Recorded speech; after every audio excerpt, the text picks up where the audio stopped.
Hi guys, this is Julie for Creatures Pictures, and today I'm showing you how I made this whole werewolf.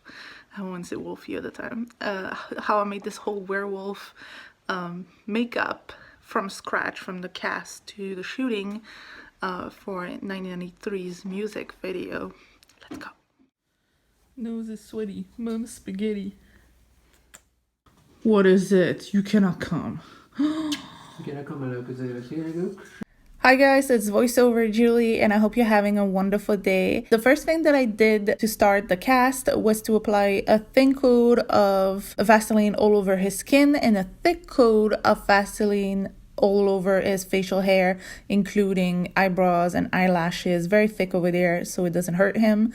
And I covered his hair in plastic. So the plaster that I purchased, unfortunately, was very bad quality. It might be because I had it sitting at my house for many years before I decided to use that one. But I've done this many times before with other type of plasters, and it always works perfectly. That's the first time I ever had a problem. So you want to still follow the same steps because they work, okay?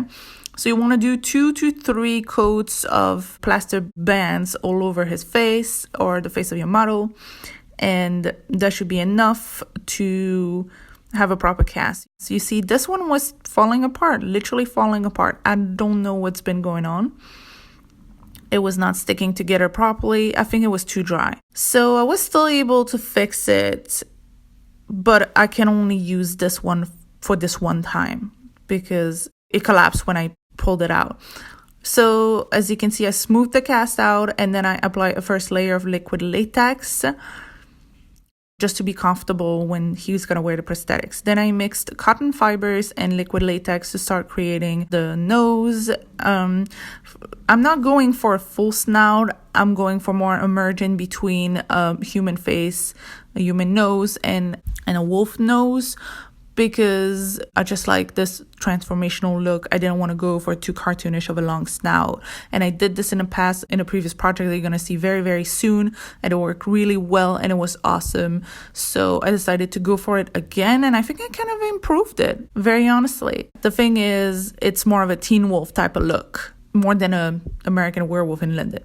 Then I went for the ears, reinforced them with cardboard. This is one thing that I didn't do before and I wish I had done. So now we're gonna have reinforced ears, and they're pretty cool. Like, I like how they turned out.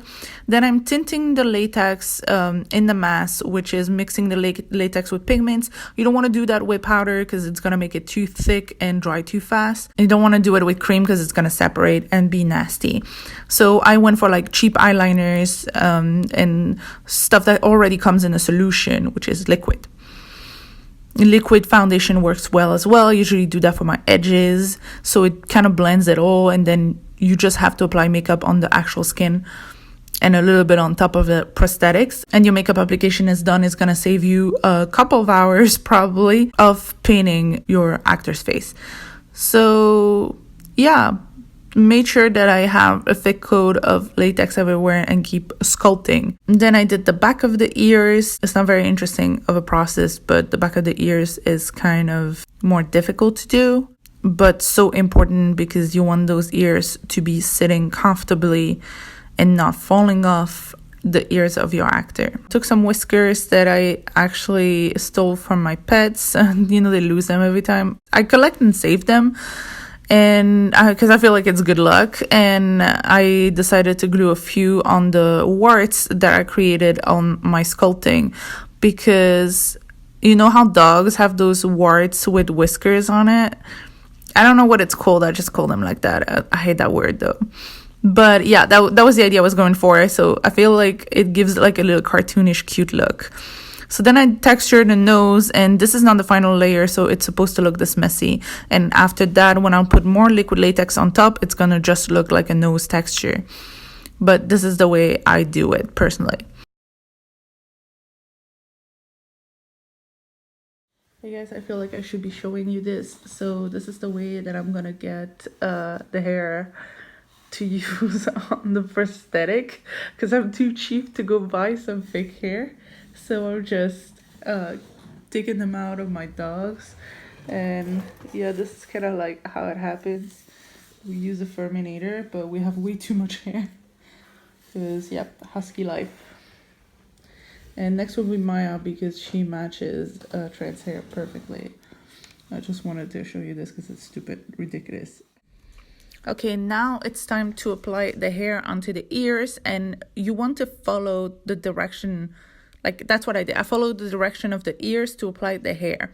So applying the hair like that, when they come loose, compared to when they come from an actual set of prosthetic hair, it's quite difficult. You gotta follow the direction of the hair, put it down, press it, not use too much product, just enough that you can merge the hair to the prosthetics. I would feel like this is not exactly beginner level because I played with hair a lot in the past, so I feel like I was confident enough to do this, and it's very practical because it literally cost me nothing. It's real fur, so it looks super realistic, and no animals were harmed in the making. It's just perfect for what I'm doing here, but again, it's not something that's beginner friendly. You gotta, like, there's a technique to it. It's a huge mess. I had it everywhere. I had it in my drink, I had it in my mouth, I had it on my fingers. It was everywhere. But I think it's worth it because when I look at the final result, I really, really, really love it. This is me establishing what type of piercing I'm going to put on him. And then when I decided to go with gold for painting over the safety pins. And this is, of course, oil-based paint because I got to stick to metal. So I painted 3 of those. Please work.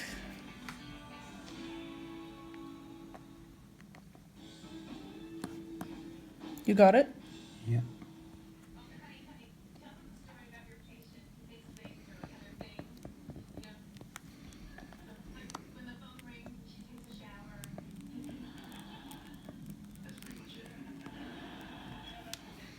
Come on, dude. Get in there. Hey, you go. Ease in. It's just... Oh, because it's made it very, like, different layers. Oh. It went in a little too far.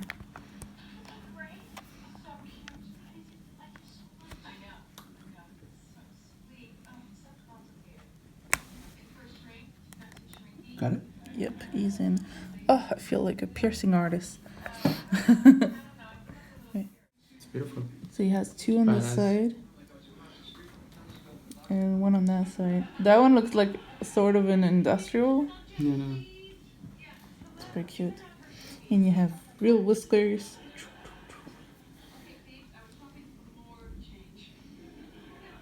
Yeah, it's gonna be too much if I add a piercing here. Right? Yeah. Just a little bit normal. That's now just what makes the whole Wolfie stand out most of the time.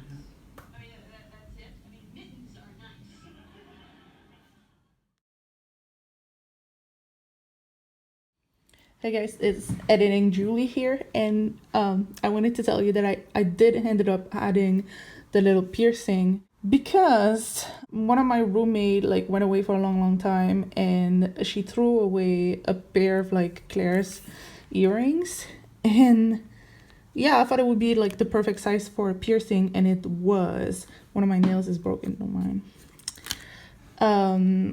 So I removed the little backing and I just put it there, and I think he looks really cool. I don't know if you can see with this lighting, but yeah, it gives him an edge that I've been wanting to put a piercing in it like ever since I started like sculpting, so that's done. But the part that I think is really funny is that it says sterling silver, which technically kills werewolves. Hey guys, today I'm going to, what is it called? It's called it's a costume store, like a Halloween store on Wilshire. And we're gonna try to find some wolfy teeth for the music video because I tried to make some, but I used a new product and the product was just not working. I probably did something wrong, but I kind of lost patience with it, and I just want to have something quick and easy that he can pop in and out and not have a problem while we're shooting, since I'm doing pretty much everything. Same thing, I'm not going to do nails on him, he's not going to want to sit straight, and it's going to be like 8 hours of prep before shooting if I do everything in one day. So I'm just going to focus on the face makeup and try to find accessory for the rest. Wish me luck.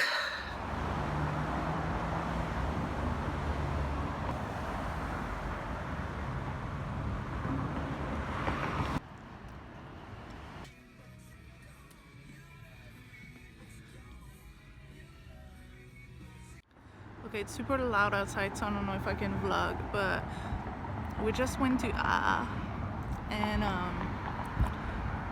didn't have anything that we wanted at all. I still managed to buy something for myself, but nothing to do with the werewolf. And now we're kind of like back to square one, and I'm thinking that I'm gonna have to like DIY something. I don't even know if you can hear me, but yeah. I'm thinking that I'm gonna have to DIY something, and I'm gonna have to engineer it from scratch, and I absolutely don't know what I'm gonna do, but I know I can do it. I don't show you guys enough of LA. Let me show you. Don't forget to tell me in the comments if you like it and if you think that I could have done something differently. Give me your opinions. I love to hear them. I love some feedback, and I want to grow. So positive, constructive criticism is positive to me. I hope you enjoyed this video. If you did, don't forget to give it a thumbs up, comments, follow me on Instagram if you want to see more details about this project, and especially stay tuned for part 2, which will be the application and the shooting, okay? I hope you have a wonderful weekend, and I love you very, very much.